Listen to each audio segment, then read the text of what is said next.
Bonjour tout le monde et bienvenue. Je vous invite à vous asseoir. Ne restez pas derrière comme ça, debout. Prenez siège. Il y a du café, il y a de l'eau, j'imagine. My apologies if I'm a couple of minutes late. I was on other duty this morning. Alors, bienvenue à tous. There's simultaneous translation available, headset, if you wish. I would say a few words in French, but do my presentation mostly in English, and I think Nasser, the panel will work in English today. It will indeed. So, bienvenue à tous à cette séance intitulée L'ère numérique et l'avenir du travail, Digitization and the Future of Work. My name is Jean Lebel, and I am the president of the International Development Center, le centre de recherche pour le développement international, qui est une société d'État basée à Ottawa qui investit dans le savoir, l'innovation et les solutions visant à améliorer les conditions de vie dans les pays en développement. Nous existons depuis près de 50 ans et nous avons une étroite relation avec le ministère des Affaires mondiales du Canada. Nous collaborons avec des partenaires aussi pour veiller à ce que les collectivités les plus marginalisées aient accès aux technologies et aux connaissances et aux possibilités dont elles ont besoin pour réussir dans un monde qui évolue rapidement, je dirais même qui change constamment. The approach is directly linked to this session. The very nature of work is undergoing fundamental shifts, fueled by an increasingly automated, data-intensive, and connected globe. Some see a new industrial revolution underway, characterized by a series of remarkable converging technology, clever software, more dexterous robot, 3D printing, and a range of web-based services. Now, let me just go off script over here. 3D printing, seems to be doing a lot of, talk, and, sometimes we have difficulty at what 3D printing will do for those that are not expert. I had the misfortune of slipping from the rooftop of my cottage last summer. I broke my hip, went to surgery, got screw metal plate, then my femur collapsed, got a prosthesis, a pin, a ceramic ball, a cup. Now I have an orthesis, I'm limping. Well, in 15 years from now, when I'll go back to surgery to replace the prosthesis, it is highly unlikely that it will be a prosthesis. It will be a new bone made of a material that is biocompatible and that will be printed with 3D printing. So this is what's lying ahead of us in some of the transformation that will affect our daily life. This trend is dramatically changing the nature of jobs. Many jobs that exist today will not exist in 2050. These changes may have profound ramifications for developing countries that may not be able to use low-cost manufacturing as a competitive advantage. La question qui se pose est la suivante. Comment les pays en développement peuvent-ils maximiser les possibilités et atténuer les risques au milieu de cette révolution numérique? Les secteurs de la recherche et l'intervention jouent un rôle essentiel.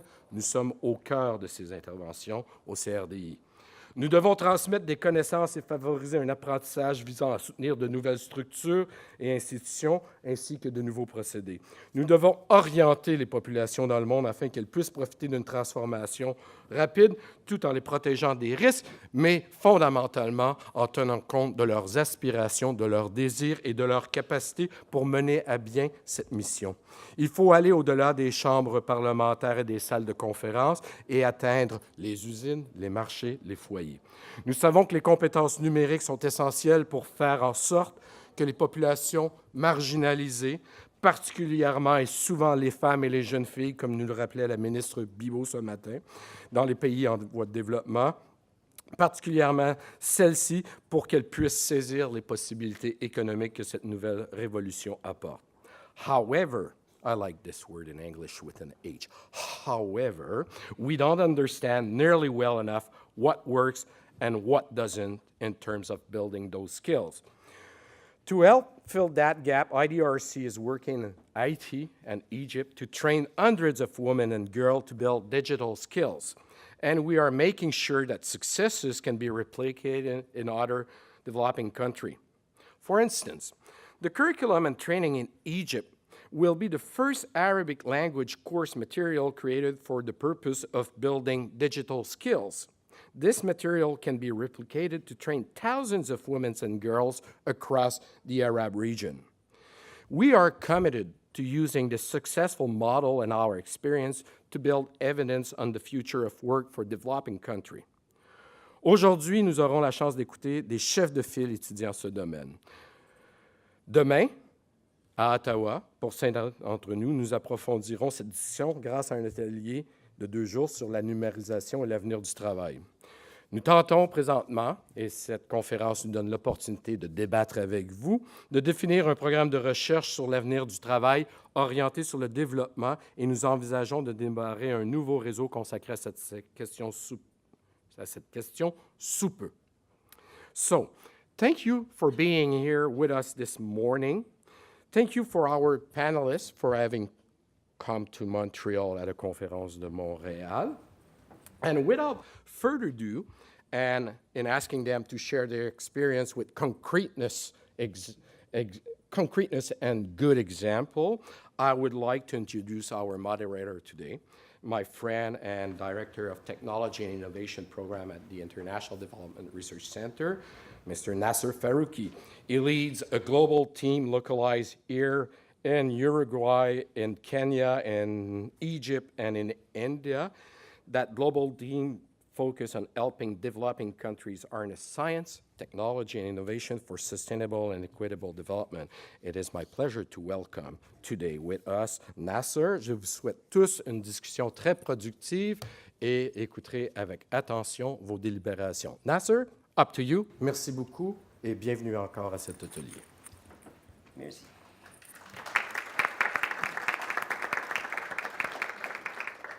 Merci, Jean, et bon matin et bienvenue.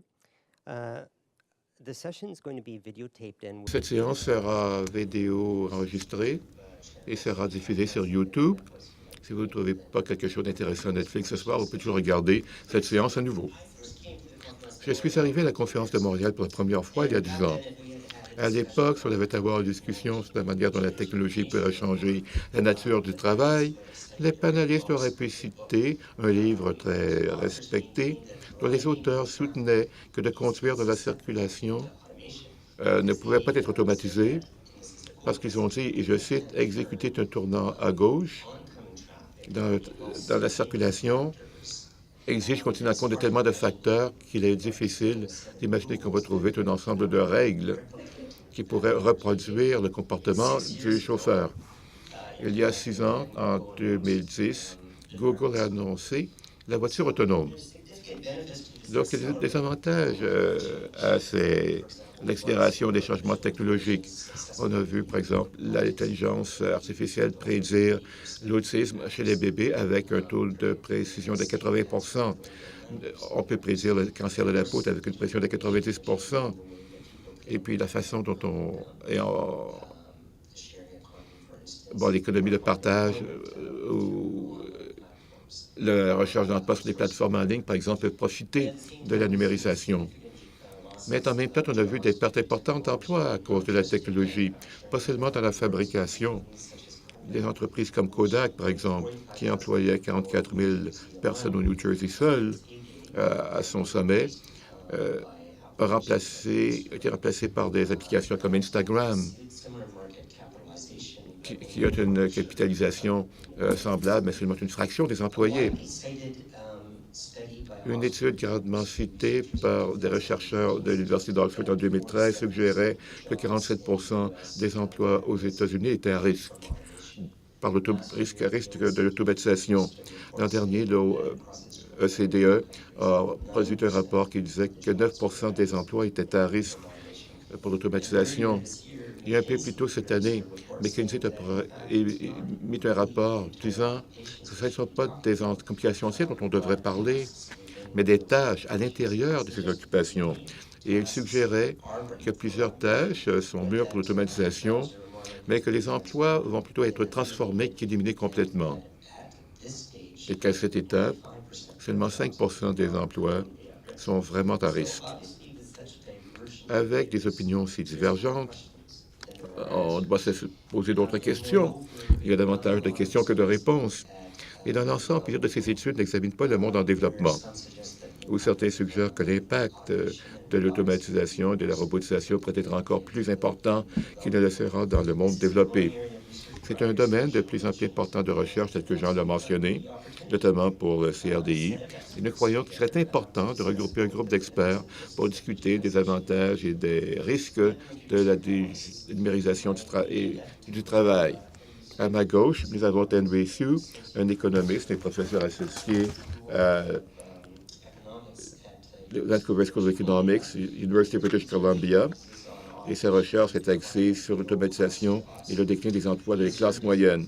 Il a servi comme chercheur invité à la Banque de réserve, à la Federal Reserve Bank à Chicago, Minneapolis, et à la Reserve Bank de l'Australie et à la Banque du Canada.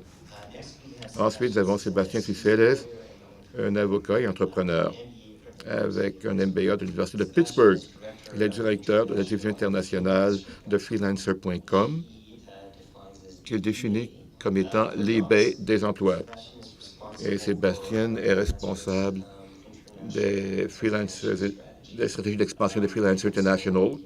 Il est responsable également de consolider sa présence dans les pays développés et émergents.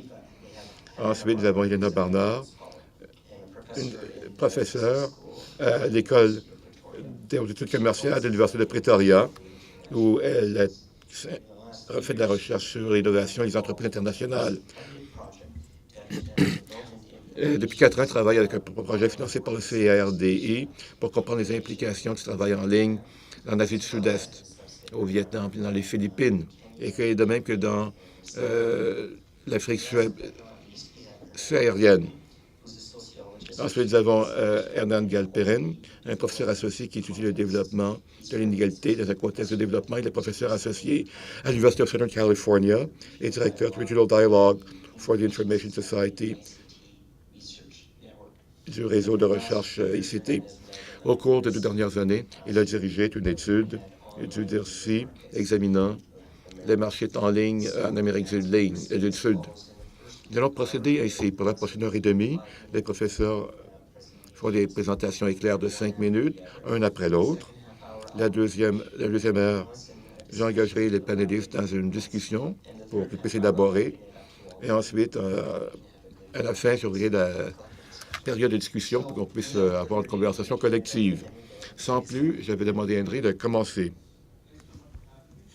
Merci beaucoup pour m'avoir invité. Au cours des prochaines minutes, je vais présenter un aperçu de mon point de vue sur la numérisation, l'automatisation et l'avenir du travail. Pour comprendre l'avenir, je crois qu'il faut comprendre le passé et le présent. Et l'histoire ou le récit du progrès économique a commencé par l'utilisation des animaux pour faire notre travail, des bœufs pour tirer des charreries, des chevaux. Ensuite, plus tard, on a évolué, puis on est passé jusqu'au site web pour réserver nos billets de voyage. Il y a eu plusieurs étapes, puis un point à noter ici. Premièrement, cette progression représente un progrès humain réel. Nous sommes beaucoup plus productifs que par le passé. Nous avons été libérés du travail, de passer la charrue, de nettoyer. Cela nous permet de faire d'autres travails, de créer d'autres niveaux de travail et de nous apporter la prospérité. L'autre chose à retenir, c'est que l'automatisation a un effet inégal sur les possibilités d'emploi. Bien que l'énorme majorité en a profité, certains travailleurs se sont retrouvés dans une situation précaire. L'automatisation crée des gagnants et des perdants. Dans ma recherche, j'ai étudié l'impact de l'automatisation sur le travail aujourd'hui. Au cours des 34 dernières années, ces changements ont été déterminés par les avancées dans la robotique industrielle, l'informatique personnelle et la technologie de l'information. Et cette vague d'automatisation a également créé des gagnants et des perdants.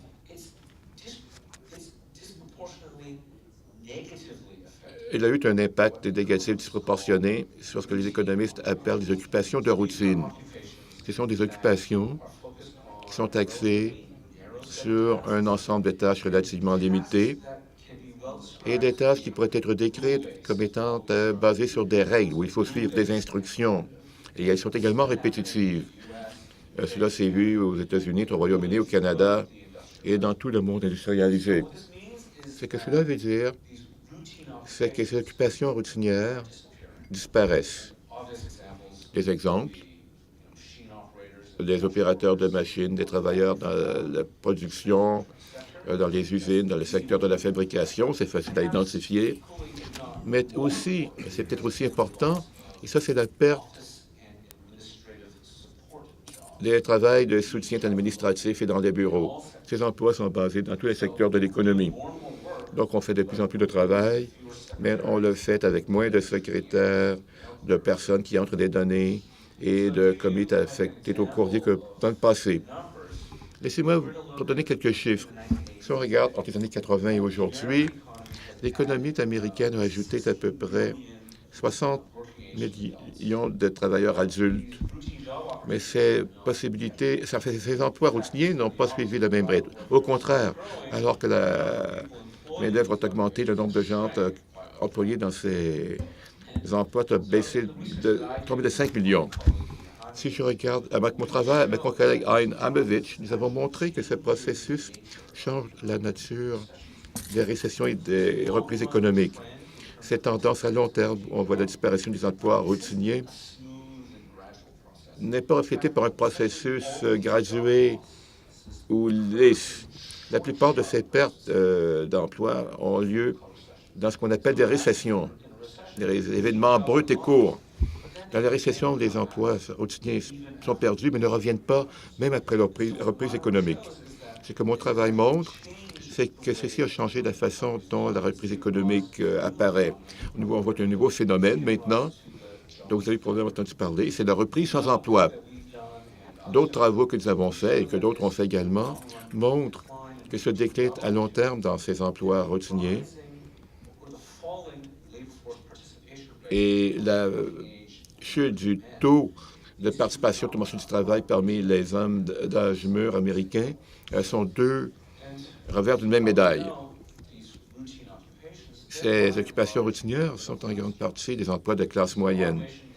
L'automatisation est le principal facteur dans le déclin des classes moyennes, dont on entend tellement parler dans les discours politiques et sociaux.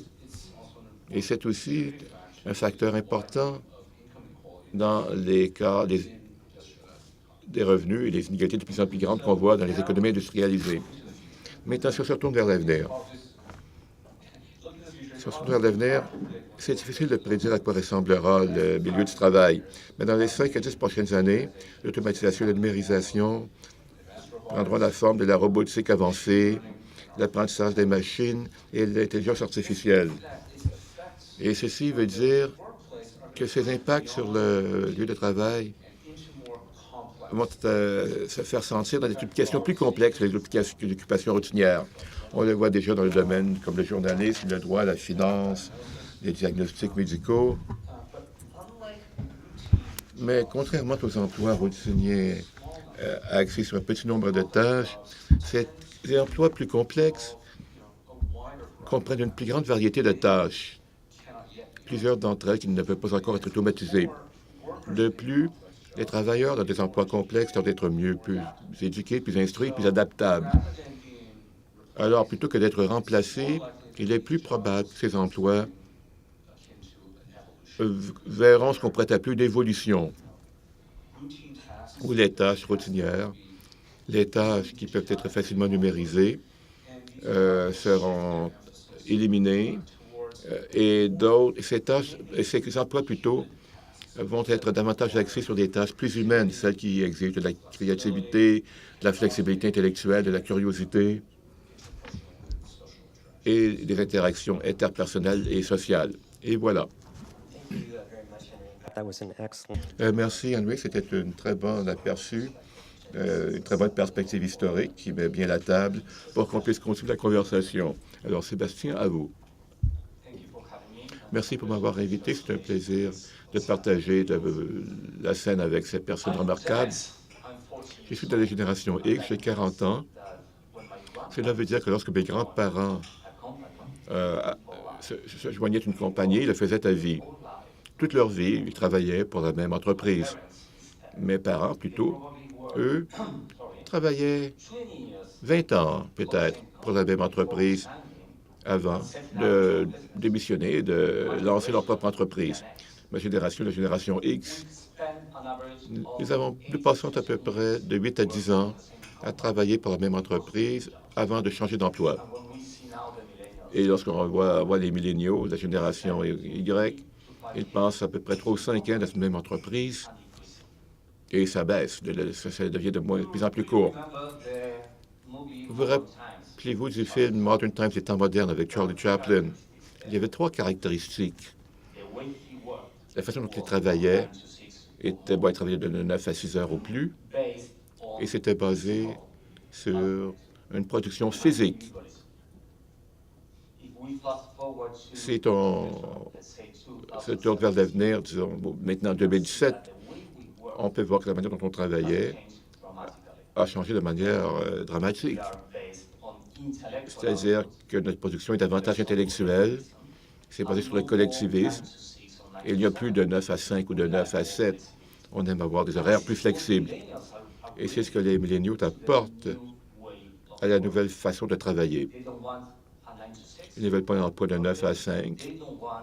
Ils ne veulent pas travailler dans un bureau toute la journée.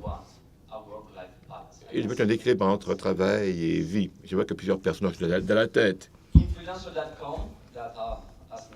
Freelance.com établit des liens entre les entreprises de n'importe quelle taille avec notre main-d'œuvre talentueuse qui peut offrir des services pour ces entreprises à partir de n'importe où dans le monde. C'est pourquoi qu'autour de 74 de nos 22 millions d'utilisateurs sont des milléniaux, des gens entre 18 et 37 ans. Deuxièmement, on ne peut pas nier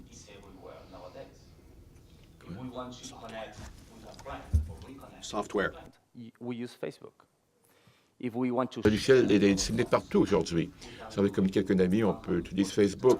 Si on veut partager nos idées, on peut utiliser 144 caractères sur Twitter. Si on veut acheter quelqu'un, on peut aller sur eBay, Amazon, Alibaba et d'autres en Amérique latine. Si on veut embaucher quelqu'un ou si on veut nous amuser, parler de nos vies, on peut utiliser Tinder. Tout ça, c'est basé sur le logiciel.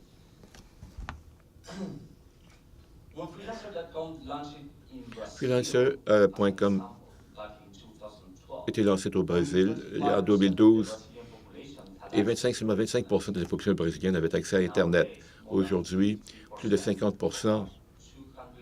de nos 200 millions d'habitants ont accès à l'Internet, donc à la connectivité. Donc, ces 3 macro-tendances, les milléniaux qui arrivent sur le marché du travail, l'omniprésence des logiciels et la connectivité changent la façon dont on travaille de manière dramatique. Plusieurs d'entre vous pensaient peut-être, que pour travailler avec Internet, il faut avoir des connaissances, des compétences. Eh bien oui, mais ce n'a jamais été aussi facile d'apprendre un métier. Ça ne coûte pas cher, ou ça peut être même gratuit, ou sur Internet. Et cela peut sembler peut-être un peu trop techno pour vous. Vous pensez peut-être que je ne parle que d'emploi numérique. Combien d'entre vous connaissez Julius Yego? Personne. Julius, c'est un sportif du Kenya qui a été aux Olympiques l'an dernier. Au Kenya, ce sont d'excellents coureurs. Ils participent à toutes sortes de marathons. Ils marquent des 10K ou 5K, puis ils gagnent toujours des médailles d'or. Mais Julius, il voulait participer aux Jeux du javelin. Il n'avait aucun soutien de son pays, il n'avait aucun argent pour se payer un entraîneur. C'était un millénial. Il a eu recours à Internet.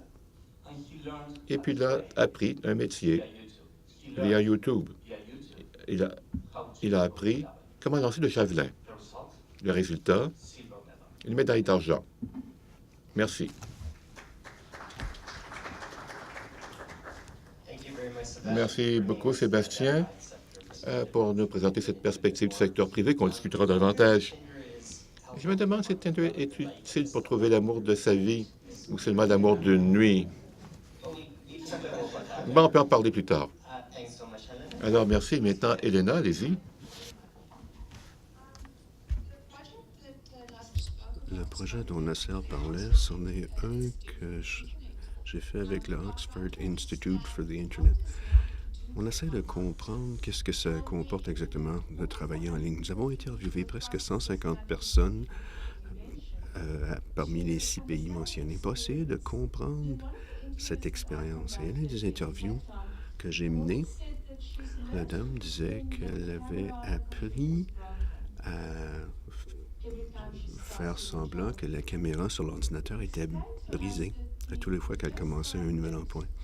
Elle expliquait que la première fois qu'elle a fait une interview avec un nouveau client, il y a quelques années auparavant, il avait demandé d'enlever son veston, ce qu'elle a fait. Elle n'était pas certaine pourquoi, mais elle l'a fait et ensuite lui a demandé d'enlever sa blouse. Bon, je pense pas que quelqu'un que ce soit serait assujetti à ce genre d'harcèlement, mais malheureusement, ce genre de situation est assez courante. Les femmes sont aux prises avec le harcèlement et la discrimination sur Internet. The Guardian, le journal du Royaume-Uni, a analysé les commentaires sur Internet et les hommes blancs recevaient moins de commentaires méchants ou déplacés que les femmes blanches ou de couleur. Et donc, je me demande, quel est l'avenir des femmes dans un lieu de travail, un environnement numérique de travail? Le travail évolue, on le voit. Et bon, les emplois de l'avenir nécessiteront une capacité de traiter avec les gens, des talents de relations interpersonnelles et de créativité. Ce sont des talents, ça, qu'on associait historiquement avec les femmes qui étaient plus émotionnellement intelligentes, avec plus d'empathie, d'entre-gens. Mais ça me préoccupe. On ne va pas prendre pour acquis que les droits des femmes et tout le progrès qui a été fait va valoir dans un environnement numérique de travail, à moins qu'on pense sérieusement à comment on peut assurer ces gains et leur pérennité dans un environnement de travail numérique. Parfois, on exagère les différences entre les hommes et les femmes.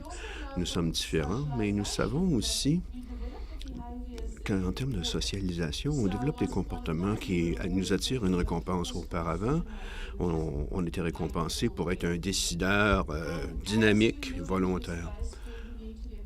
Mais si dans l'emploi de l'avenir, il faut plutôt être quelqu'un qui cherche à créer le consensus et qui réussit, les hommes vont essayer d'avoir cette empathie. Aussi, on connaît la féminisation du travail. Il semble y avoir un point de bascule. Les femmes peuvent se joindre à un domaine de travail, une activité quelconque, mais au-delà que lorsque le nombre de femmes dans un domaine commence à dépasser un certain seuil, on apprécie moins la catégorie d'emploi en question. Et aussi, ça peut varier d'un pays à l'autre. En Russie, par exemple, on a franchi le seuil dans la profession médicale. Avec les médecins, il y a des médecins en Russie sont vus comme des professionnels, oui, mais leur statut social n'est pas très élevé si on compare à leur statut social en Amérique du Nord, par exemple, où la population des médecins est mixte. Alors que quand les hommes se mettent à se joindre à une profession, occuper une profession en nombre, le statut social augmente. Je ne sais pas si vous avez vu le film Hidden Figures, un film assez récent qui raconte bien cette histoire-là. Lorsque les ordinateurs ont été inventés au tout début, bon, ils voulaient recruter les gens qui avaient du talent en mathématiques et les femmes ont joué un rôle très important dans l'histoire des ordinateurs à leur début en tant que mathématiciennes et ce qu'on appelle des coders. Mais bon, après un certain temps, il y a eu des organismes professionnels, il y a eu des normes établies, tout ça. Alors, les femmes ont été évincées et c'est devenu un domaine d'hommes. Les femmes ne sont pas particulièrement bien représentées parmi les ingénieurs en logiciel. La numérisation ne cause pas de discrimination en soi, mais ça ne fait pas disparaître la discrimination existante.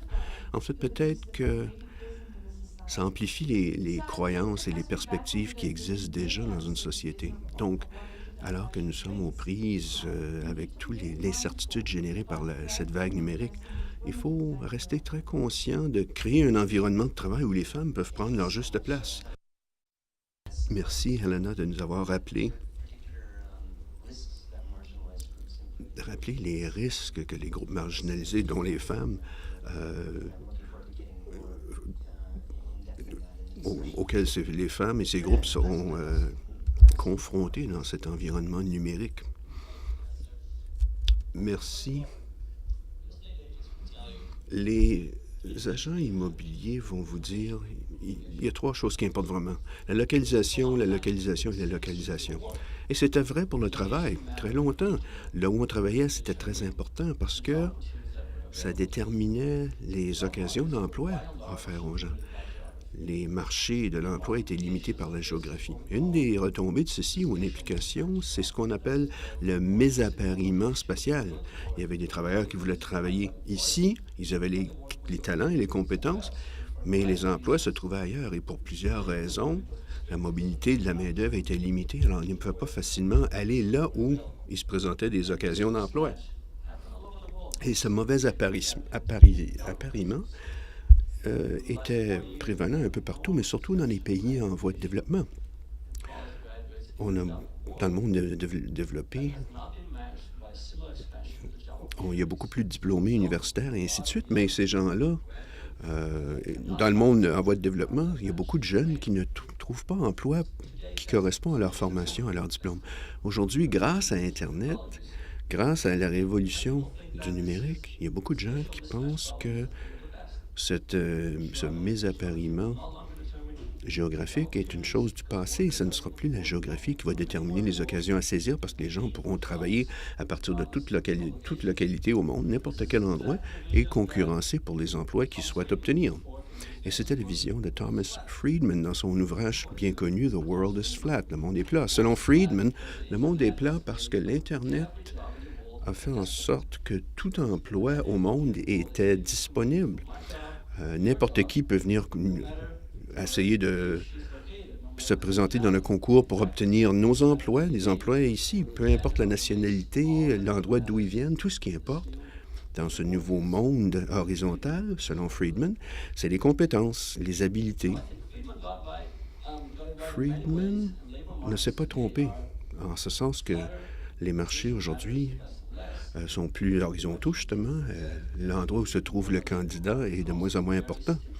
Mais aussi, les marchés du travail sont très collants parce qu'ils dépendent de l'information et d'une confiance qui est intégrée et qui est propre aux relations humaines.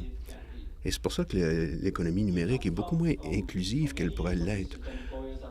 Bon, on sait que les employeurs n'aiment pas courir des risques. Parce que, bon, embaucher quelqu'un, on prenait toujours un certain risque parce qu'on ne pouvait pas directement observer, les aptitudes, les caractéristiques du candidat à l'emploi. Alors, auparavant, les employeurs embauchaient à partir d'un réseau social assez limité, assez restreint. Mais aujourd'hui, les gens qui veulent embaucher des employés peuvent faire appel à un plus grand bassin de candidats à l'emploi. Mais dans nos recherches en Amérique latine, nous avons vu que les gens embauchent selon des principes heuristiques. Et ça peut exclure beaucoup de gens. Par exemple, dans un de nos constats, on voit que les employés dans les pays en voie de développement sont pénalisés, à savoir quelles sont leurs chances de gagner un contrat en ligne et leur salaire aussi. Et il y a une disparité de jusqu'à 42 % entre un employé, un candidat dans un pays développé ou en voie de développement. Et lorsque ce sont les femmes qui cherchent des employés par le biais d'Internet, ils reçoivent des offres qui sont de 22 % plus élevées que lorsque les femmes, lorsque les hommes plutôt demandent des employés de même nature pour faire le même travail en ligne. Donc, les femmes commandent une prime. Ils sont prêts à payer plus cher. Mais les jeunes, avec des compétences techniques les plus éduquées, Ce qu'on voit dans notre recherche, c'est que ce n'est pas une panacée pour les travailleurs dans les pays en voie de développement, ni une panacée pour les minorités raciales, ni les femmes, parce que l'économie informelle, l'économie contractuelle n'est pas immunisée contre la dynamique qui prévaut dans les marchés de main-d'œuvre traditionnels. Pour conclure, ce qu'on appelle la gig economy ou l'économie contractuelle, on voit que les changements qui se produisent dans les marchés du travail doivent se développer main dans la main avec un engagement de la part du secteur privé pour créer une économie numérique qui ne fonctionne pas pour quelques gagnants, mais pour tout le monde, pour le plus grand nombre. Merci, Hernan. Bon, vous dites que les femmes payent plus cher pour engager des employés. C'est vrai aussi que lorsque les femmes présentent une offre de service, cherchent à se faire embaucher pour un emploi, ils offrent leurs services pour moins cher que les hommes. Bon, voici quelques questions que j'aimerais vous poser au sujet de certains éléments que vous avez fait ressortir, et ensuite on va regarder des thèmes plus larges, par exemple l'inclusion des femmes, les compétences. Henry, qu'est-ce qui distingue cette révolution industrielle si on compare aux révolutions antérieures? Bonne question. Je ne sais pas si c'est quelque chose qu'on devrait vraiment traiter de révolution industrielle, mais mettons qu'on dit que oui, il s'agit d'une révolution. Ce qui est différent, particulièrement, au sujet justement de cette nouvelle vague d'automatisation et de robotisation, c'est la caractérisation des perdants et des gagnants. S'il fallait remonter à la première révolution industrielle du 19e siècle, fin du 18e et début du 19e, bon, il y avait des gens qui étaient des artisans dans l'industrie du textile. Ces gens-là détruisaient les machines qui remplaçaient leur travail, qui remplaçaient leur emploi. Ils avaient été évincés de l'économie. Les Luddites, qu'on les appelait. Et ça c'était une mécanisation qui a causé des torts à une classe moyenne, si on veut, de l'époque, assez bien payée, mais qui a favorisé la classe inférieure. Lorsque les automobiles ont commencé vers la fin du 19e, début du 20e siècle, bon, les voitures coûtaient très cher parce qu'elles étaient fabriquées à la main par des équipes très spécialisées. 3 ou 4 hommes fabriquaient une voiture, bon, du premier boulon jusqu'à, la dernière couche de peinture. Et ce qui s'est produit dans le cas de l'automobile, d'abord, il y a eu l'électrification et on a pu aussi se doter de puissance mécanique, ce qui a permis à Henry Ford de créer une chaîne de montage. Alors, plutôt que de faire construire une voiture par 5 artisans d'A à Z, les voitures étaient produites à l'aide d'une quantité énorme de personnes.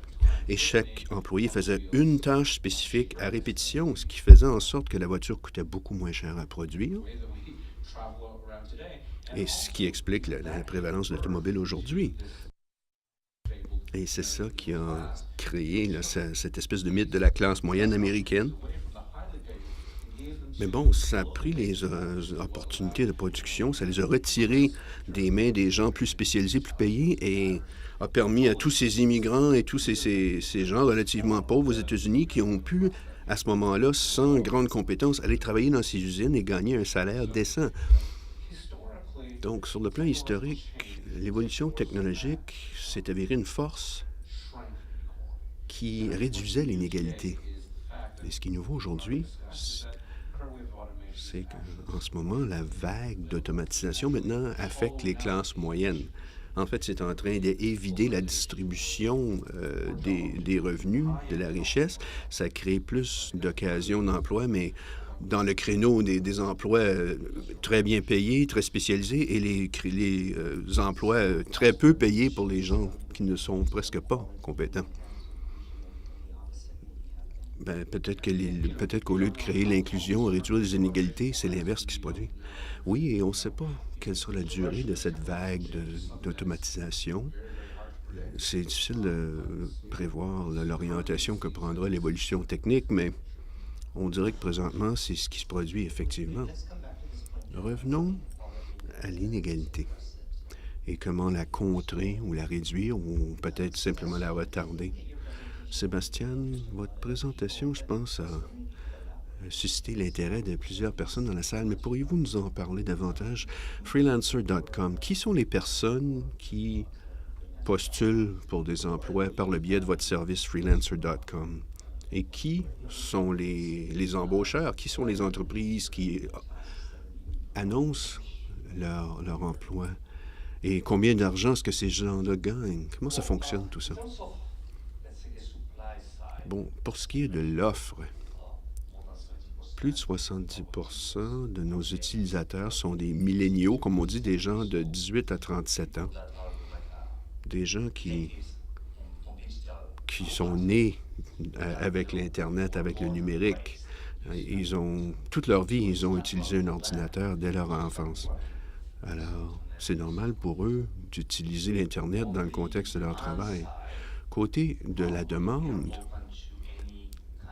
nous sommes ouverts à toute entreprise, peu importe sa taille ou sa nature, mais les entreprises qui font appel à nos services sont des petites et moyennes entreprises. Pourquoi? Parce qu'ils ne sont pas obligés de franchir toutes ces étapes de bureaucratie que doivent franchir les grandes entreprises lorsqu'il s'agit d'embaucher quelqu'un. Donc, pour les entrepreneurs, les compagnies naissantes, les petites et moyennes entreprises, s'ils veulent engager quelqu'un de talent, c'est une solution pour eux. Sinon, ils doivent aller concurrencer dans le marché du travail contre les Google, Amazon, IBM ou quiconque pourra payer un salaire plus élevé à un employé à temps complet.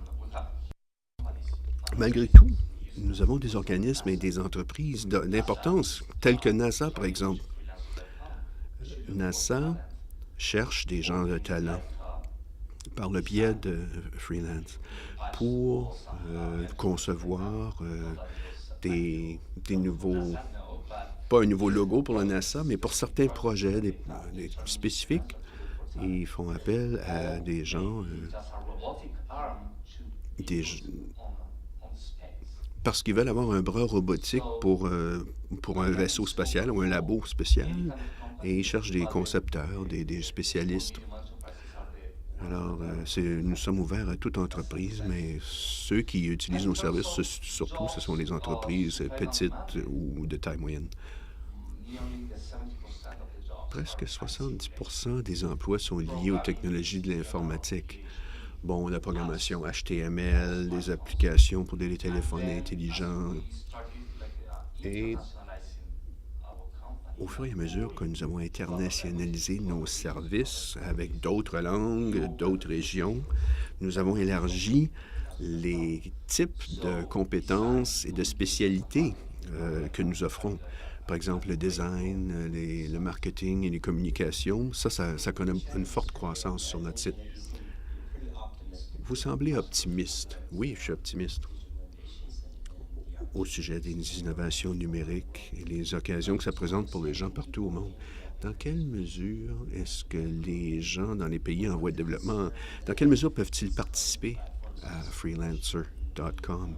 Et à quel point est-ce que ces plateformes-là augmentent les chances de quelqu'un qui ont déjà des talents ou des connaissances numériques par opposition à quelqu'un qui n'a pas? Bien, on voit les transactions transfrontalières. Bon, on voit que des gens d'un pays engagent des gens d'un autre pays. Les États-Unis, présentement, est notre employeur numéro 1. Il y a aussi le Canada, le Royaume-Uni, l'Australie et l'Inde. Ça représente la demande. Côté offre, nous avons des Indiens, nous avons aussi des gens des États-Unis. Habituellement, on me pose la question, comment est-ce qu'un travailleur autonome, comment cette personne-là peut-il concurrencer avec quelqu'un des Philippines ou de l'Inde à cause des salaires et aussi la disparité de niveau de vie. Mais tout, en fin de compte, est une question de qualité, de réputation. Peu importe si un travailleur autonome est en Inde ou en Argentine aux États-Unis, au Brésil, peu importe. Ce qui importe, en fin de compte, c'est la qualité de son emploi, son travail. Si vous voulez acheter quelque chose sur eBay, vous voulez acheter un téléphone mobile, allez-vous acheter le moins cher ou allez-vous acheter le téléphone de la compagnie qui a la meilleure réputation? Vous allez vous acheter la bonne réputation. Pourquoi? Parce que vous achetez un téléphone. Alors imaginez-vous, imaginez que vous voulez engager quelqu'un pour vous aider à lancer ou faire croître votre entreprise. Vous n'allez pas embaucher celui qui est le moins cher. Merci, Sébastien. Hernan et Elena, vous étudiez les plateformes d'embauche en ligne, tous les deux. Quelles sont les occasions à saisir pour les marginalisés ou les gens des pays en voie de développement en général? À quel point peuvent-ils participer? C'est assez complexe parce qu'une des choses qui nous a frappés lors de nos interviews, c'est qu'il y avait beaucoup de gens qui semblaient être dans une phase de transition dans leur vie. Ils allaient immigrer bientôt. Il y avait une dame qui attendait une greffe de rein, une étudiante qui venait de finir ses études et espérait trouver un emploi à temps plein. Et il y avait des gens issus de toutes sortes de minorités, religieuses, ethniques, des femmes.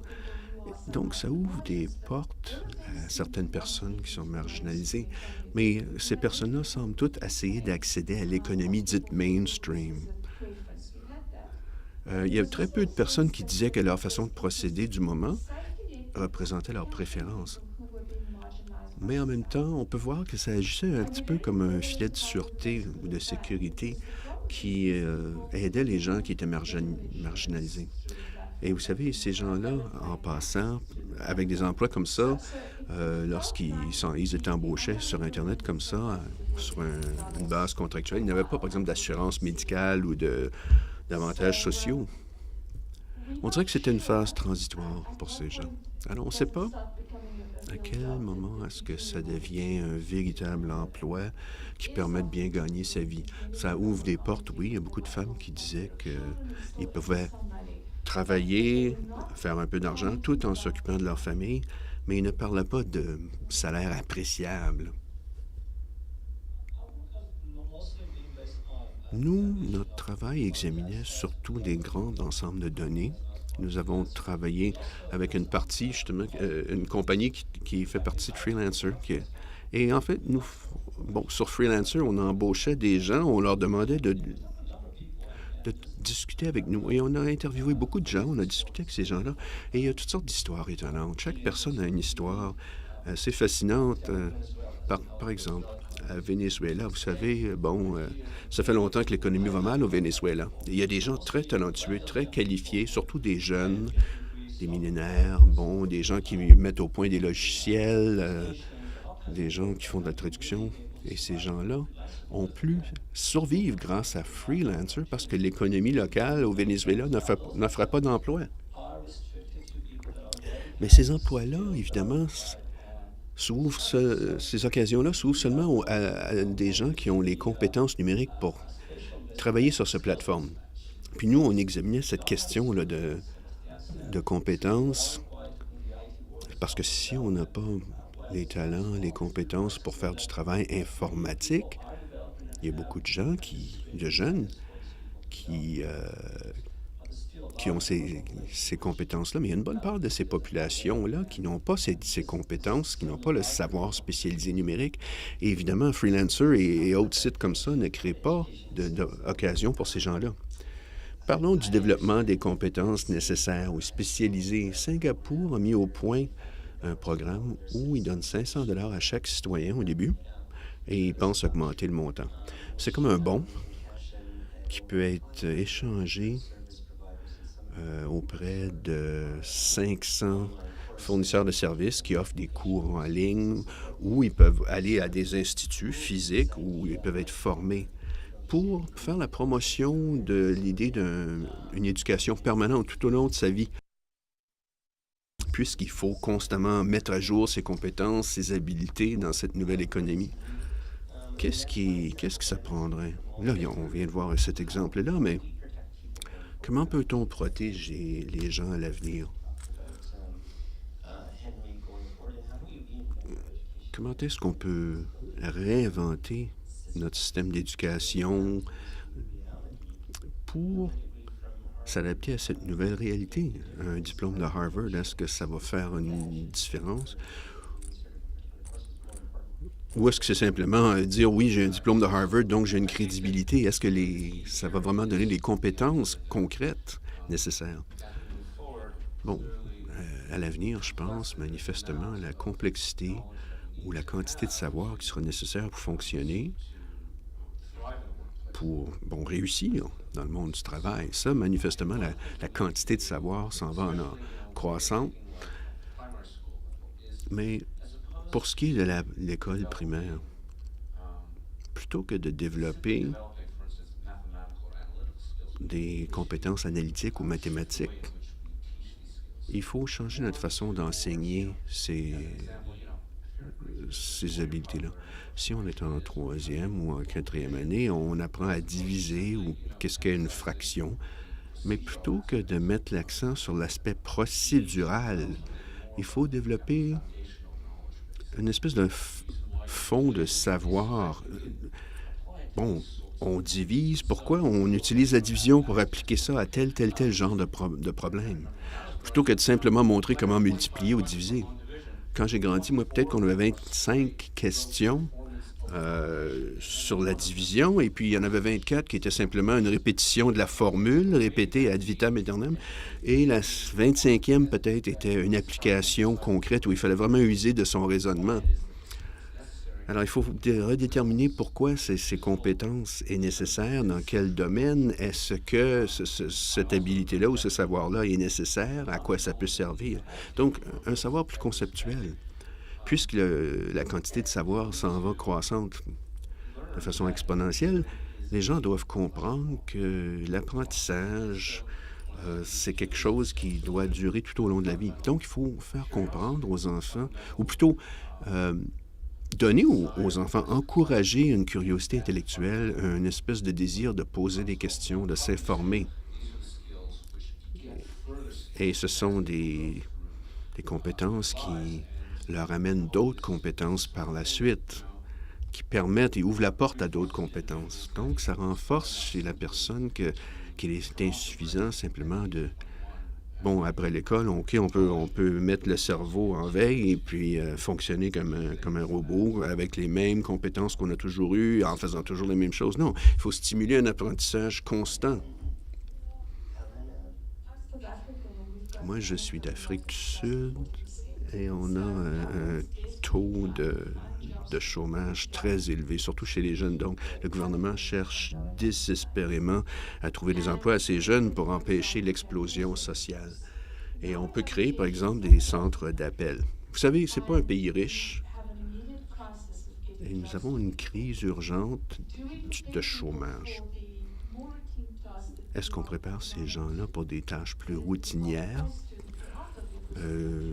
Que nous pouvons offrir en ce moment parce que nous avons une main-d'œuvre moins chère à l'échelle internationale. Où est-ce qu'on investit pour un avenir, puisque la nouvelle économie va nous frapper de plein fouet à un moment dans l'avenir? Est-ce qu'il faut commencer dès aujourd'hui à préparer les gens pour cette économie? Mais c'est parce qu'on ne veut pas finir avec 40 des gens qui sont très bons pour poser des questions aux gens. Nos ressources sont limitées, nous avons des problèmes sociaux importants. Le système d'éducation devra anticiper ces changements, cette évolution. Et on ne sait pas quand ça va se produire chez nous, tout ça.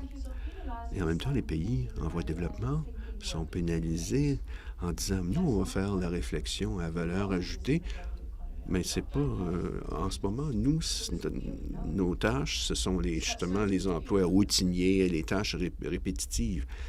C'est ça qui nous incombe comme travail en ce moment.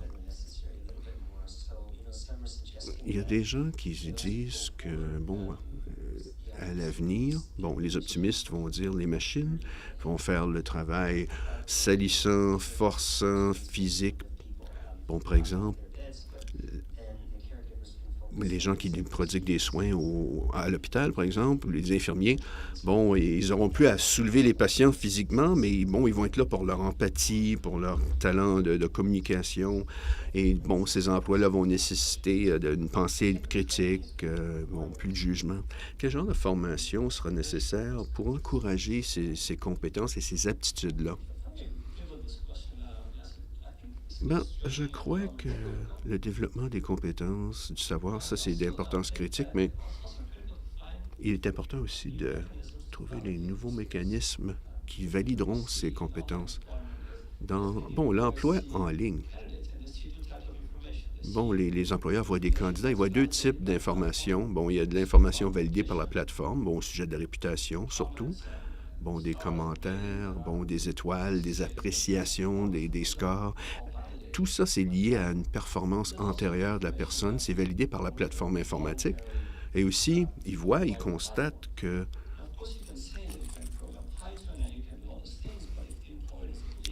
bon, on peut programmer toutes sortes de choses. Même si vous avez des compétences en tant que candidat, si l'employeur ne vous croit pas, ça ne donnera rien.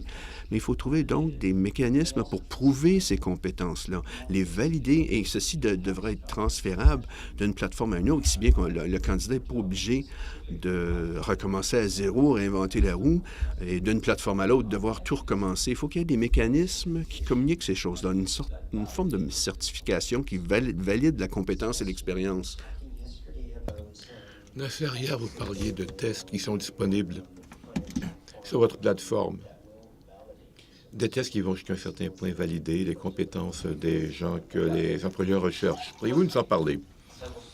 Eh bien, premièrement, comme je l'ai dit dans ma présentation, sur Internet, il y a tellement de cours gratuits ou très bon marché pour améliorer vos compétences ou pour acquérir de nouvelles connaissances. C'est comme une académie ou une université. Il y a tellement de cours d'associés à la nouvelle économie créative, des compétences qu'on peut apprendre pour le nouveau monde qui est déjà avec nous. Alors oui, je suis d'accord avec mes collègues. Oui, on peut acquérir de nouvelles compétences, de nouvelles connaissances, c'est essentiel. À freelancer.com, nous avons une composante éducation. Nous offrons des tests que les gens peuvent prendre. Ce ne sont pas des tests faciles. Il peut s'agir des tests en anglais, en espagnol, en programmation, en langage de programmation. On peut prendre le test et si on le réussit, bon, cela va aller dans votre profil. Ce sont les gens qui vont vous embaucher, qui voudraient vous embaucher, sauront que vous êtes adepte dans un certain domaine, un domaine qu'ils recherchent. Ceci augmente vos chances d'être embauché pour cette compétence particulière. Maintenant, je vais me tourner vers le public dans quelques instants. Je vais explorer un peu la question du genre et des femmes avec les panélistes. Je vais commencer avec vous, Elena. Vous avez parlé certains des risques auxquels font face les femmes en participant à l'économie numérique. Qu'est-ce qu'il faut pour optimiser les avantages pour les femmes et réduire les risques? La chose la plus importante, c'est d'être sensibilisé. Ce qui se passe, c'est qu'on est en train de réécrire les règles. Hier, on en a parlé, on revient au travail à la pièce. Le salaire de l'employé n'existe plus. Nous sommes de retour à la révolution, ou même à la pré-révolution industrielle, où on fait sa pièce de travail et puis vous êtes payé pour. Mais nous avons quand même des droits des travailleurs et des droits des femmes que nous avons gagnés. Et pendant qu'on presse le bouton retour à la case de départ, il faut quand même préserver les mesures qui ont été mises en place. On sait que l'action positive pouvait nous dire ce que les employeurs payaient pour les gens des différents genres, des différentes races. On peut également suivre les tendances à l'embauche et qui nous permettaient de contrer ces biais parfois inconscients. Je ne crois pas que peu de gens, je crois que peu de gens veulent vraiment discriminer sur une personne en ligne.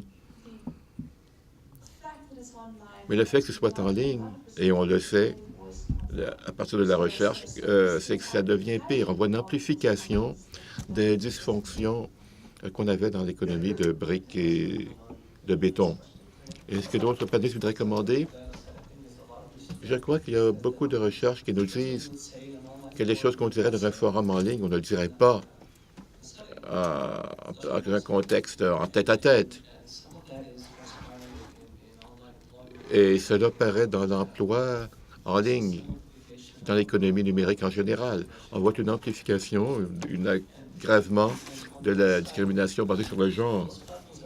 Dans un sens, ces plateformes sont tellement transparentes. On peut voir les choses se produire en ligne. On peut voir ces dynamiques à l'œuvre. Et d'autre part, je crois qu'il y a différentes façons qui nous permettent d'identifier les problèmes et de tenter de les régler. Et on doit essayer de s'assurer que l'économie numérique n'augmente pas le nombre de possibilités de discrimination sur la base du genre, de la race, de la nationalité, etc. C'est un risque important. Et il y a un risque aussi que les femmes décrochent de l'économie numérique lorsqu'elles sont harcelées en ligne.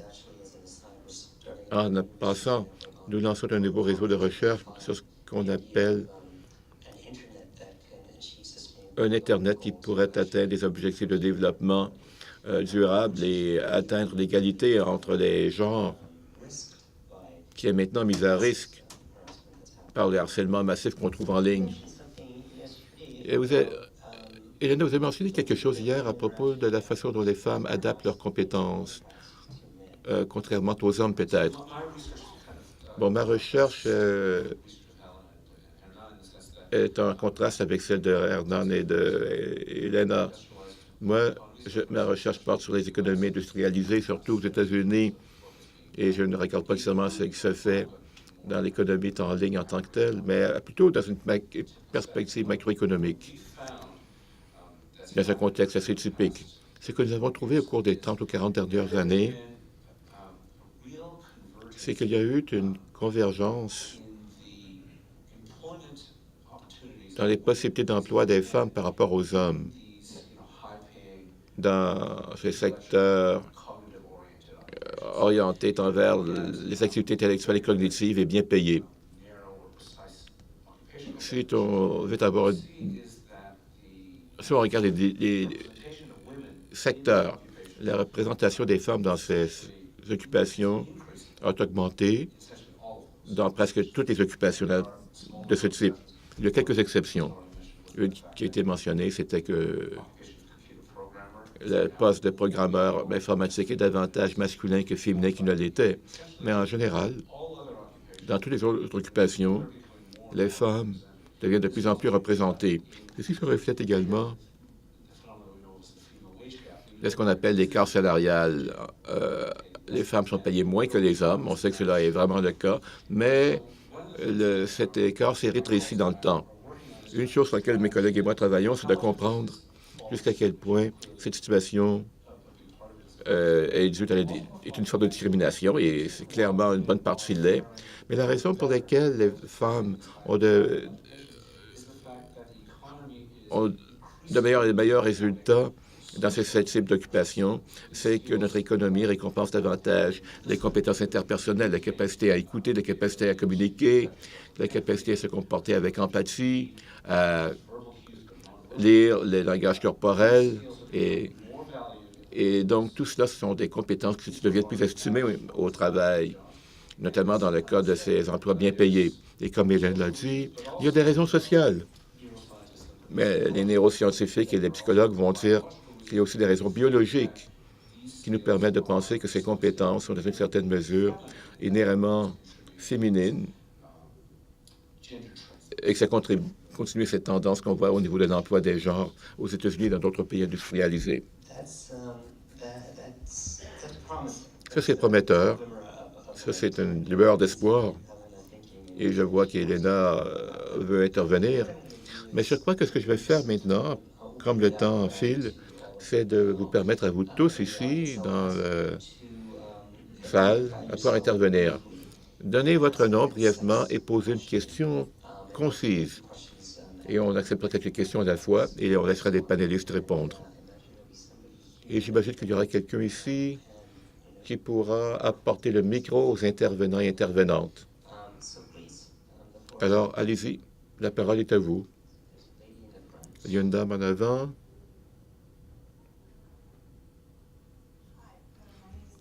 Bonjour, mon nom est Étienne Pérard. Je suis une chroniqueuse dans une publication des affaires. J'aimerais entendre parler davantage de ces emplois bien payés, de ces bons emplois que les femmes occupent de plus en plus. Pourriez-vous donner des exemples précis? Bon, un exemple évident, c'est que l'occupation la plus payante qu'on peut se trouver dans les méga-données gouvernementales serait de médecins et de chirurgiens. Il ne fait aucun doute, et on peut le voir partout autour de nous, que les chances, c'est votre capacité à trouver une médecin est beaucoup plus grande aujourd'hui que ne l'était en 1980 ou 70. Ça, c'est une occupation où il y a eu des guerres effectuées par des femmes. Et comme on l'a dit, on croit que peut-être, au cours des années 70-80, si on était malade, on voulait trouver quelqu'un de compétent et qui pouvait nous dire ce qui n'allait pas. Mais au fur et à mesure que l'économie est devenue plus instruite, une fraction de plus en plus importante de la population a un diplôme universitaire. Donc, cela veut dire qu'il y a de plus en plus de personnes dans notre économie qui ont la capacité de devenir médecins ou chirurgiens. Une de nos hypothèses, c'est qu'à l'époque, on cherchait simplement des gens compétents. Maintenant, ce qu'on veut chercher un médecin, ce n'est pas seulement de la compétence. On veut quelqu'un qui sait bien communiquer. Et je crois qu'en médecine, on appelle cela une bonne manière de chevet. Quelqu'un qui comprend ce dont vous souffrez, la façon dont ces symptômes se manifestent dans votre vie quotidienne et qui peuvent peut-être faire davantage que de vous prescrire un médicament, mais qui peuvent aussi vous offrir d'autres informations utiles pour résoudre votre problème. Alors, c'est un exemple. Merci, Henry, mais moi, j'ai toujours cherché non pas seulement un médecin, mais le réceptionniste médecin qui a une bonne manière de chevet. Maintenant, prenons quelques questions de plus en arrière et on en prendra quelques-unes pour on entendra la réponse des panélistes. Parce que parfois, on peut fusionner les réponses. Bonjour, mon nom est Mohamed. Je suis étudiant qui finit sa maîtrise en technologie de l'information et je suis également un entrepreneur. Je trouve qu'avec la technologie, on a vu une évolution du travail qui est devenue plus complexe. Il faut obtenir davantage de compétences et il faut développer nos connaissances, notre apprentissage pour pouvoir travailler dans le marché d'aujourd'hui.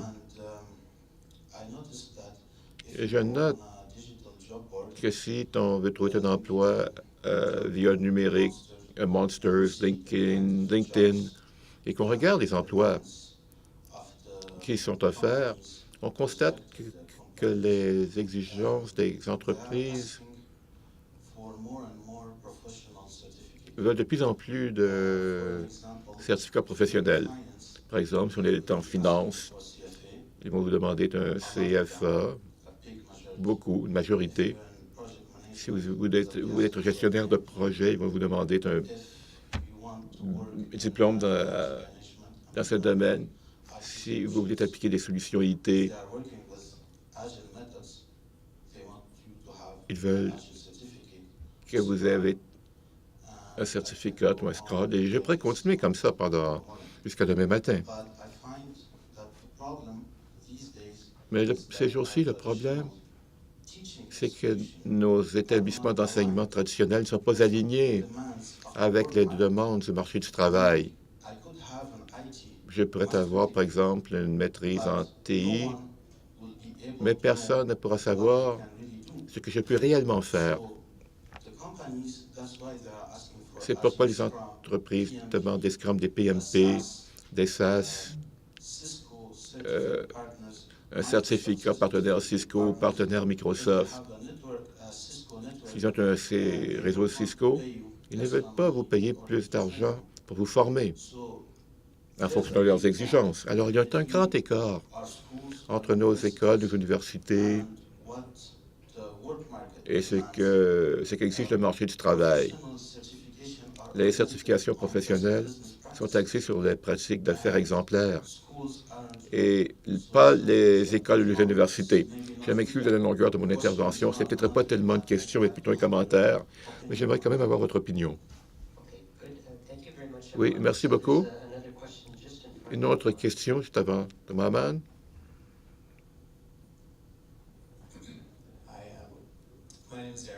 Mon nom est Eric. Je travaille dans les finances.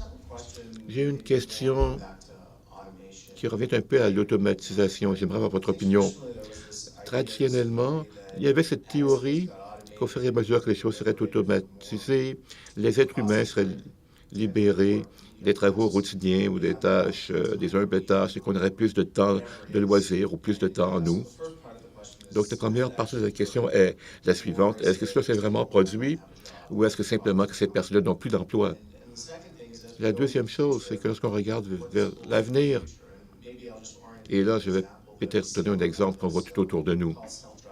Ça s'appelle les voitures autonomes. Toute l'industrie de la logistique, du transport. Qu'est-ce qui va se passer dans 10 ans s'il n'y a plus de chauffeurs de taxi? On n'a même plus besoin d'avoir un facteur parce qu'un drone va pouvoir livrer votre courrier ou un colis. Alors, cette automatisation, c'est un risque, c'est une menace, c'est une occasion, une possibilité. Est-ce que vous voyez les choses du point de vue d'un verre à moitié plein ou à moitié vide? Où s'en va-t-on? Merci. D'autres questions? À l'avant ici.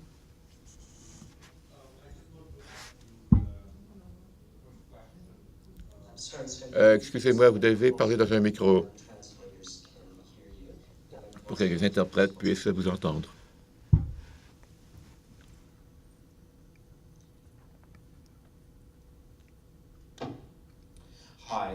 Bonjour, je travaille pour le gouvernement, pour Emploi et Développement social Canada.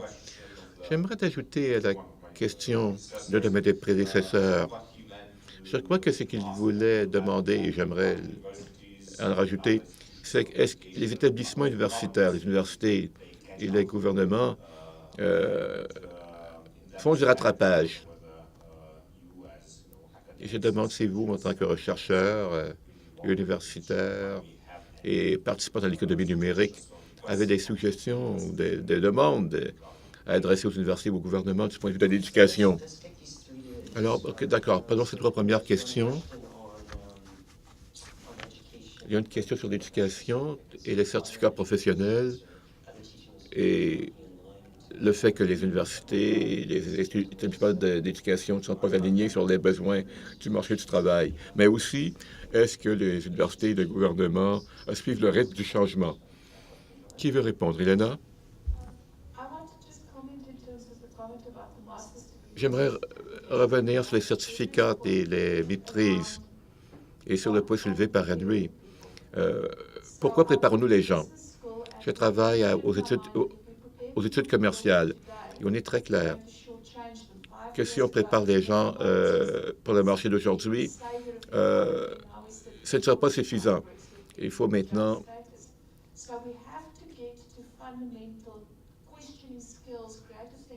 leur inculquer les compétences fondamentales. Mais quelle est notre responsabilité en ce qui concerne l'employabilité immédiate? Cette tension doit être constamment gérée. Et en plus de cela, l'éducation elle-même est perturbée par la numérisation. Et je crois que c'est ça que vous vouliez dire un peu plus tôt. Alors allez-y. C'est une très bonne question. l'équilibre entre les besoins immédiats du marché du travail et la préparation des gens pour toute leur carrière dans 30-40 ans. Tout établissement d'éducation supérieure est aux prises avec cette question. Mon point de vue, c'est que est celle d'une université de recherche très importante aux États-Unis. Nous sommes davantage axés sur les compétences fondamentales qui sont pertinentes non pas seulement pour le marché d'aujourd'hui, mais pour ce qui sera, on veut des choses qui seront pertinentes dans 30 ou 40 ans. J'enseigne des statistiques et je n'enseigne pas à mes étudiants un programme particulier en statistiques. J'entends simplement les statistiques fondamentales. Quel que soit le programme qui les intéresse, mais ils vont devoir développer ces compétences par eux-mêmes. Puis il y a plusieurs occasions qui se présentent. Certains de mes collègues, je l'avoue, ne sont pas d'accord avec moi. Ils croient qu'on devrait enseigner davantage que les employés demandent aujourd'hui. Alors, plusieurs établissements sont aux prises avec ce dilemme. Mais on a vu une segmentation des établissements. La mienne, en tant qu'institution de recherche, a une perspective différente qu'un petit collège communautaire dans le Midwest. Et les attentes envers ces établissements ne sont pas les mêmes. Il n'y a pas une seule réponse pour toutes les situations. Sébastien Wenry, vous voulez commenter?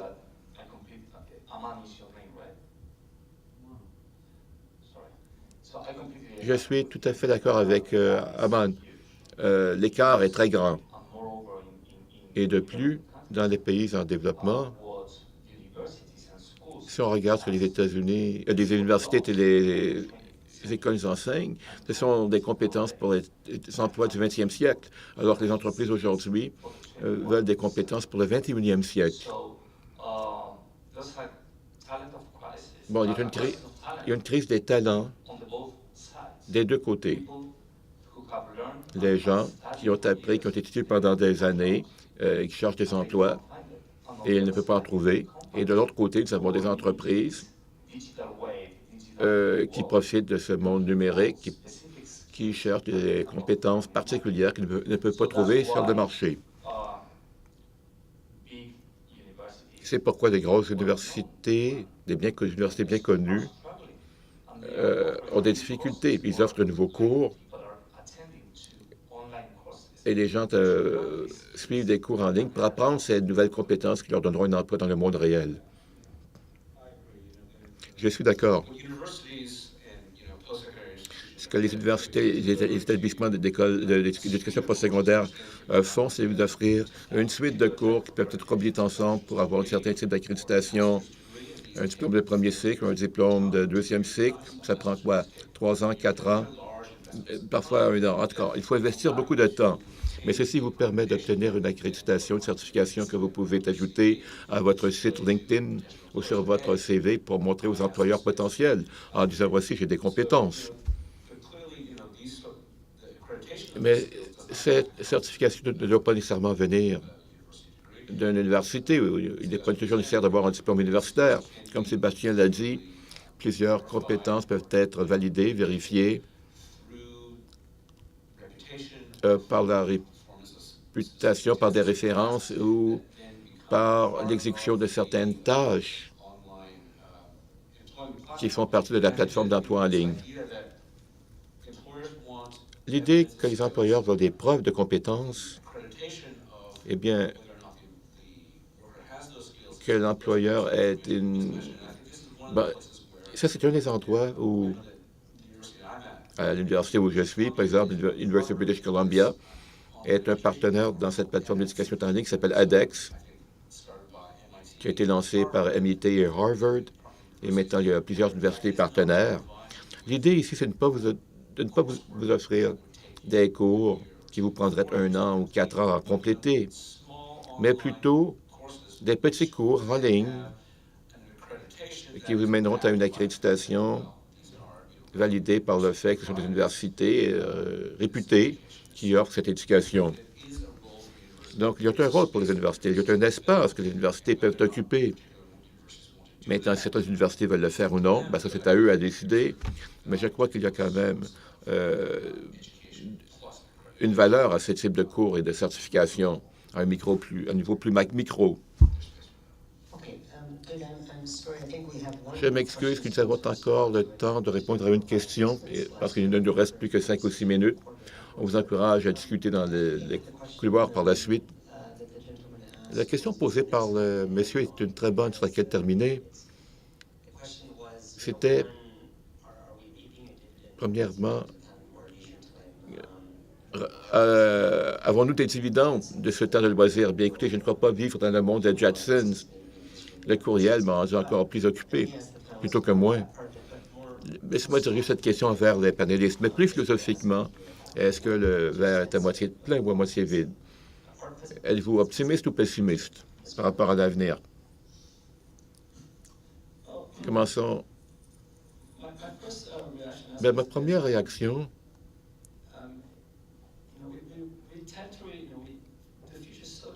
le futur est tellement difficile à prédire qu'on tente à nous rappeler des prédictions qui se sont révélées vraies, mais on oublie toutes celles qui étaient fausses.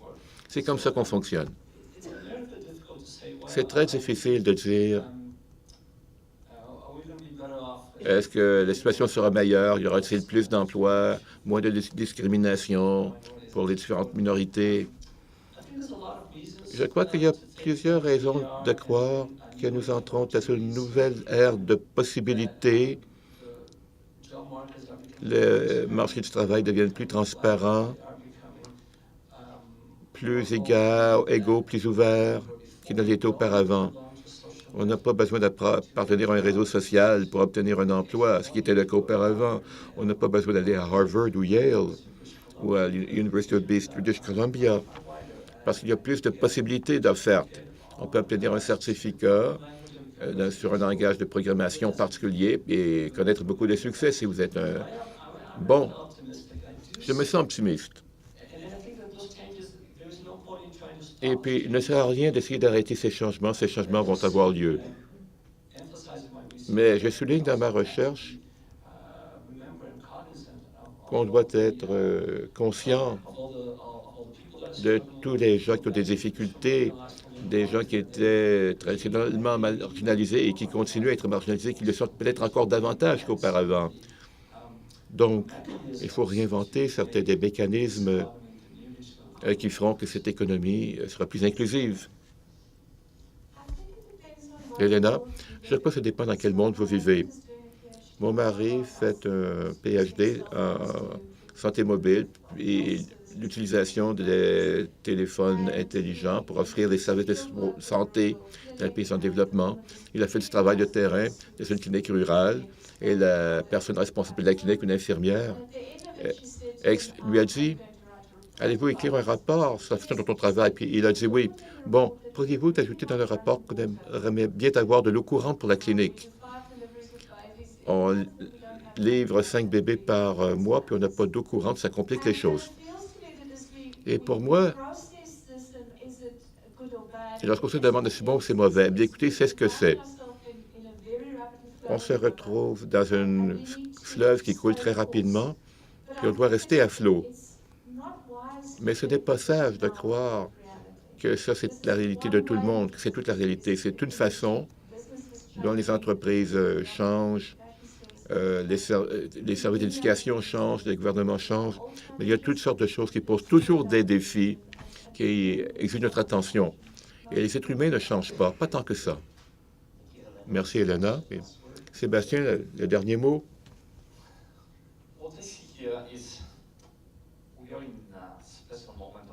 Nous vivons un moment spécial de l'histoire, dans le temps, où 3 générations sont sur le marché du travail.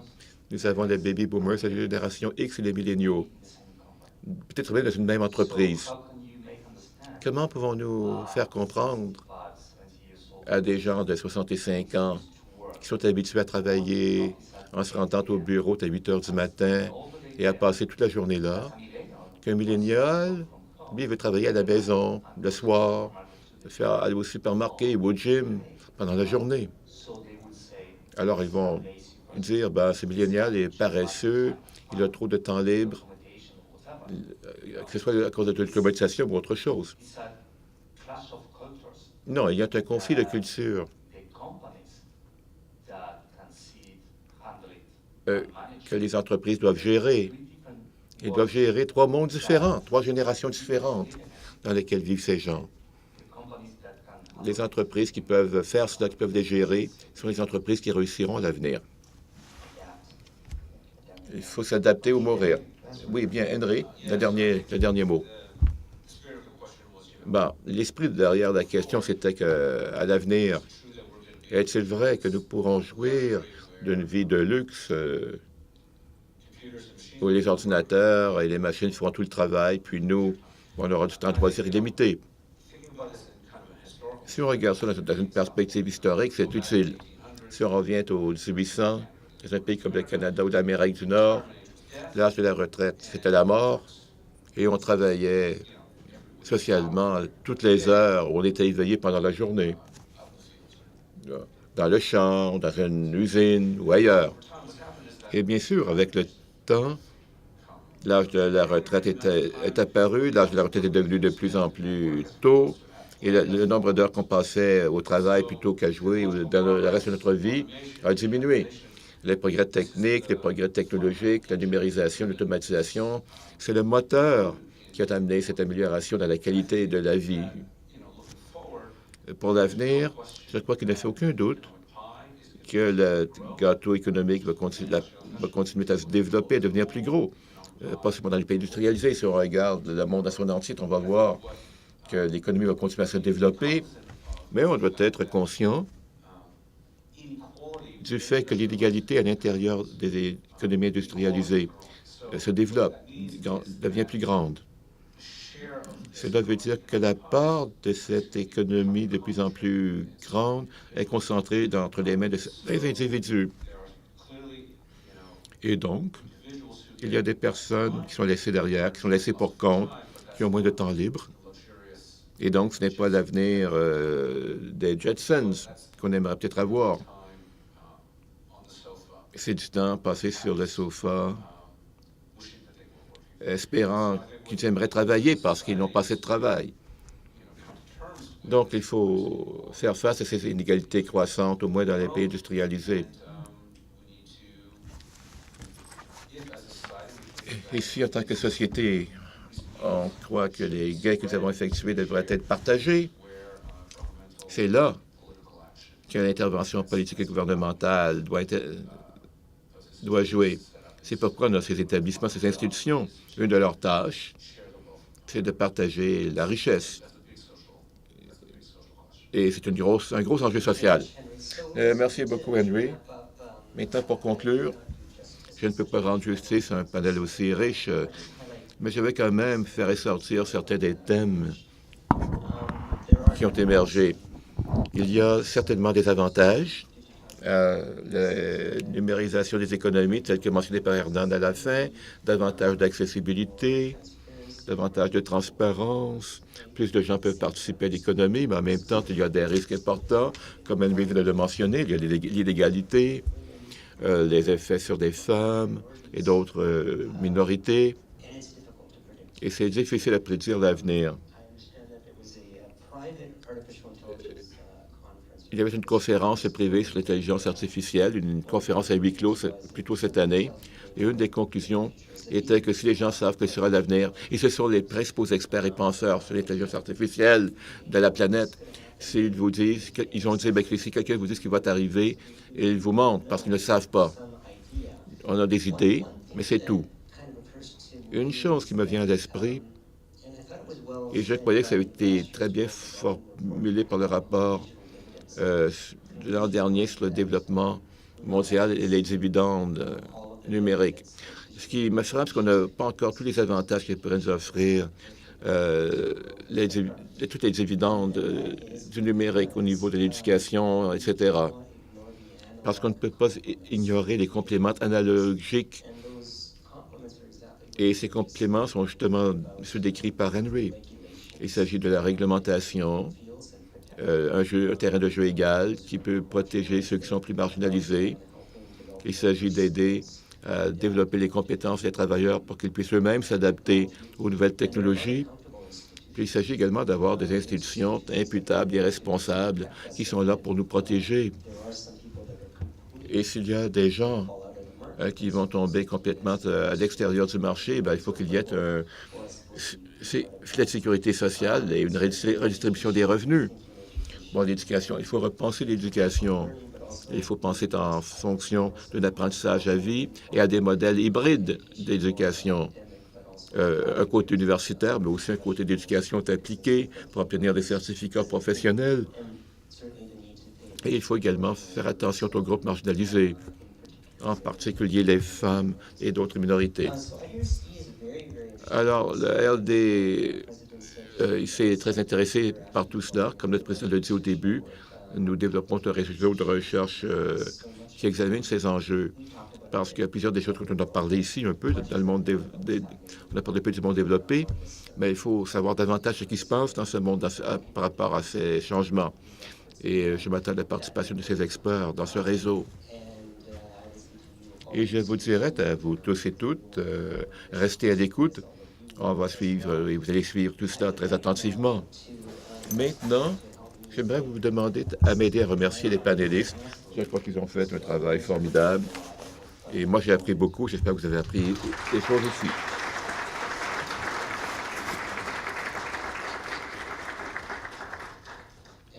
Merci beaucoup. La séance est maintenant terminée.